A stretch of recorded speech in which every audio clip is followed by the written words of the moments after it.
జడ్చల నియోజకవర్గం విద్యా వైద్య రంగాల్లో ముందంజలో ఉండాలన్న సంకల్పంతో నియోజకవర్గంలోని 5 కళాశాలలో దాదాపుగా 1300 మంది విద్యార్థులకు మధ్యాహ్న భోజన కార్యక్రమం ఏర్పాటు చేసి మిగతా ఎమ్మెల్యేలకు ఆదర్శంగా నిలిచారు ఆ నియోజకవర్గ ఎమ్మెల్యే. మహబూబ్ నగర్ జిల్లా జడ్చల నియోజకవర్గంలోని 5 ప్రభుత్వ జూనియర్ కాలేజీలలో చదువుతున్న పేద బడుగు బలహీన వర్గాల విద్యార్థులు కుటుంబ పరిస్థితులు ఆర్థిక ఇబ్బందుల వల్ల మధ్యాహ్న భోజనం తెచ్చుకోలేక కళాశాలకు సక్రమంగా హాజరు కావడం లేదు.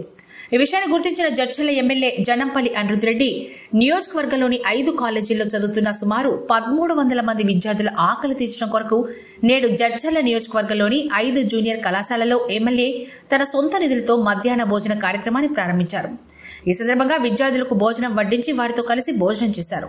అనంతరం ఎమ్మెల్యే మాట్లాడుతూ కళాశాలలో మౌఖిక వసతులకు సంబంధించి అన్ని విధాలుగా సహాయ సహకారాలు అందిస్తారని తెలిపారు. కళాశాలలో ఉపాధ్యాయులు బోధిస్తున్న విద్యాభ్యాసాన్ని సక్రమంగా అభ్యసించి ఉన్నత శిఖరాలను అధిరోహించాలని విద్యార్థులకు సూచించారు. జడ్చల నియోజకవర్గం విద్యా వైద్య రంగంలో ముందంజలో ఉంచాలని అన్నారు. దీన్ని ఆదర్శంగా తీసుకుని ఈ మధ్యాహ్న భోజన కార్యక్రమం ఏర్పాటు చేస్తున్నామన్నారు. అదేవిధంగా మన జడ్చల నియోజకవర్గం నుంచి ఎక్కువ శాతం ఐఏఎస్, ఐపీఎస్ ఉన్నత స్థాయి రంగాల్లో విద్యార్థులు ఉండాలనేదే నా యొక్క ఆకాంక్ష అని తెలిపారు.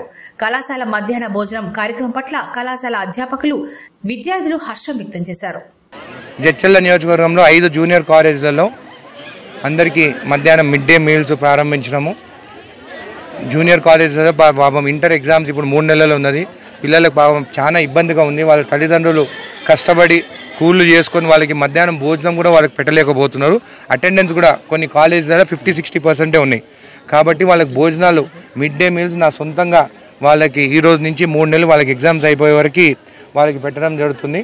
అక్షయ పాత్ర నుంచి మాట్లాడుకొని కాంటాక్ట్గా ఎవ్రీ డే మధ్యాహ్నంకి వాళ్ళకి మంచి క్వాలిటీ ఫుడ్ ఎట్లయితే మన ఇంట్లో మనం తింటాం అట్లాంటి క్వాలిటీ ఫుడ్ వాళ్ళకి వచ్చేటట్టు అది మాట్లాడుకొని ఆ కాంట్రాక్ట్ వాళ్ళకి ఇవ్వడం జరిగింది. నా సొంతంగా వాళ్ళ పిల్లలు బాగా చదువుకోవాలి. జడ్చల నియోజకవర్గం నుంచి మంచి ఆఫీసర్స్ కానీ ఎంట్రన్స్ ఎగ్జామ్స్కి కూడా వాళ్ళకి 100 మందిని సెలెక్ట్ చేసుకొని వాళ్ళకి ఎంట్రన్స్కి ప్రిపేర్ అయ్యే కోచింగ్ కూడా నేను ఇస్తానని చెప్పి కూడా వాళ్ళకి చెప్పడం జరిగింది.